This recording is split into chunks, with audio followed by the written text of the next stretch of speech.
Olá, sejam bem-vindos a mais um vídeo Visão Comparativa dos Evangelhos. Meu nome é Wellington Lima e estamos tratando hoje das bem-aventuranças que estão relatadas em Mateus capítulo 5, versículo de 1 a 12. Nosso foco nesse vídeo hoje será o versículo 4. Vamos lá? Mateus capítulo 5, versículo 4. Benditos são os que choram, porque eles serão consolados. Benditos são os que choram. A palavra grega que significa chorar é o termo mais forte que pode encontrar-se nesse idioma para denotar dor ou sofrimento. Usa-se para falar de quem chora a morte de um ser querido, para designar um lamento apaixonado de quem amou alguém que já não vive mais. Na Septuaginta, a versão grega do Antigo Testamento, é a palavra que designa a lamentação de Jacó quando acreditou que José, seu filho, tinha morrido, conforme relatado em Gênesis, capítulo 37, versículo 34 a 35, onde temos: Então Jacó rasgou suas roupas, e pôs saco sobre seus lombos, e fez luto por seu filho muitos dias. E levantaram-se todos os seus filhos e todas as suas filhas para consolá-lo. Mas ele não quis receber consolação, e disse: Porque eu tenho de descer ao meu filho com luto ao Sheol. E seu pai chorou por ele. Define-se como uma classe de dor que se apodera de um homem ao ponto de que este não pode escondê-lo ou contê-la. Não se trata somente da dor que nos faz doer o coração. É a dor que faz subir até nossos olhos lágrimas incontidas. Aqui temos então uma forma muito curiosa de bem-aventurança e felicidade, pois a ideia aqui transmitida é: feliz o homem que chora como se chora por alguém querido que morreu. Os que choram. Há três maneiras de entender essa bem-aventurança. Primeiro, pode interpretá-la literalmente: feliz é o homem que suportou a mais amarga tristeza que a vida pode trazer. Os árabes têm um provérbio que diz: se o sol sempre brilhar, teremos um deserto. A terra onde o sol sempre brilha, depois de pouco tempo, se converte em uma zona árida onde não cresce nenhum fruto. Há certas coisas que somente a chuva pode produzir, e certas experiências que somente foram vividas por quem padeceu os sofrimentos. A dor pode fazer duas coisas a nosso favor. Pode nos revelar, como nenhuma outra experiência da vida, a bondade essencial de nossos semelhantes, e pode nos ajudar a compreender, como nenhuma outra circunstância, as dimensões do consolo e a compaixão divina. Mais de uma pessoa, num momento de dor, descobriu como nunca antes em sua vida o que os amigos e o amor de Deus podem significar. Quando tudo corre bem, pode-se viver durante anos sem penetrar além da epiderme das coisas. Mas quando vem a dor, somos arrastados para as profundezas da vida. E se aceitarmos o sofrimento, uma nova beleza e fortaleza crescerão em nossa alma.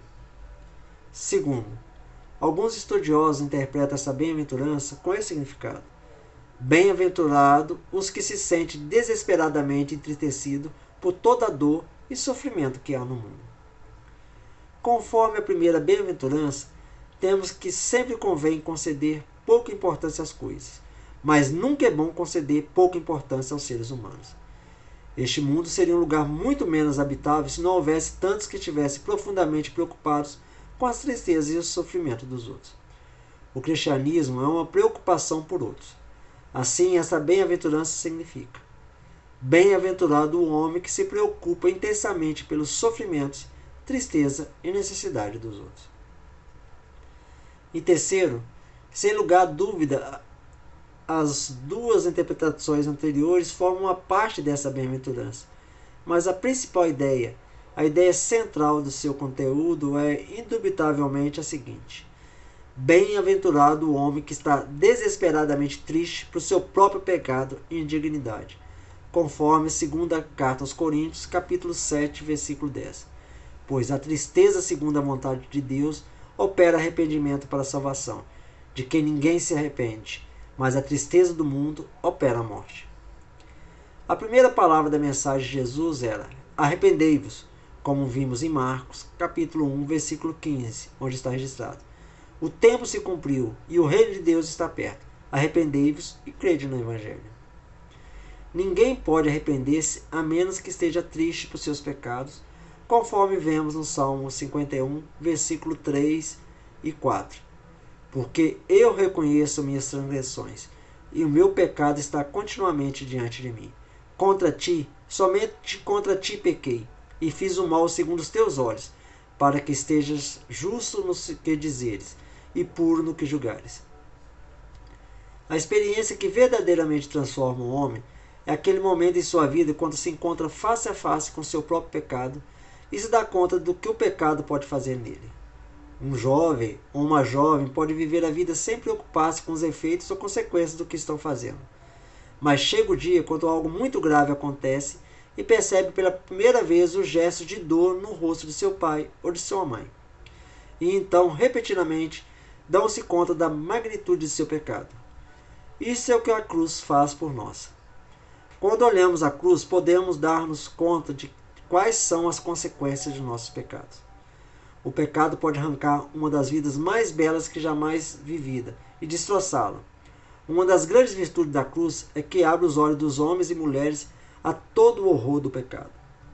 E quando alguém percebe verdadeiramente todo o horror do pecado, não pode menos que experimentar um intenso sofrimento por seu próprio pecado. O cristianismo começa com a consciência do pecado. Assim, podemos parafrasear esse versículo assim: quão feliz é o homem que sente profunda dor por seu pecado.